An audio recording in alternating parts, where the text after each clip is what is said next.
La France est un pays transcontinental, avec de la présence en Europe, en Amérique, en Afrique, en Océanie, même en Antarctique, mais la majorité des territoires sont en Europe. Elle est le deuxième pays le plus grand si on compte les territoires d'outre-mer, seulement après la Russie. Dans cette vidéo, on parlera de la géographie physique centrée en la France métropolitaine, parce que les territoires d'outre-mer sont en grande partie des îles. L'exception est la Guyane, qui se trouve dans des denses forêts équatoriales, avec de la côte à l'océan Atlantique.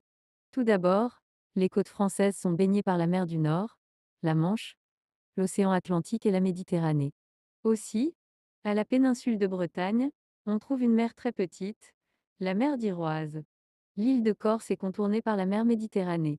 On continue avec les rivières principales de France. Les 5 rivières les plus importantes sont la Loire, la Seine, la Garonne, le Rhône et le Rhin.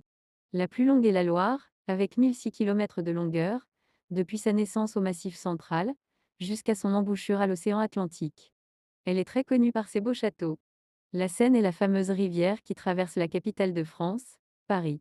La Garonne est née dans les Pyrénées espagnoles, et elle passe par des villes comme Toulouse ou Bordeaux. Le Rhône est né dans les Alpes suisses, comme le Rhin, qui marque la frontière entre la France et l'Allemagne.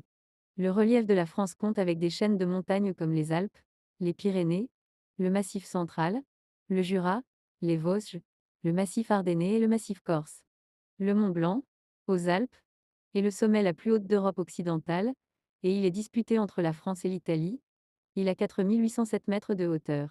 Enfin, la géographie de la France nous laisse des paysages incroyables comme ceux-ci, un des pays les plus beaux en Europe sans aucun doute.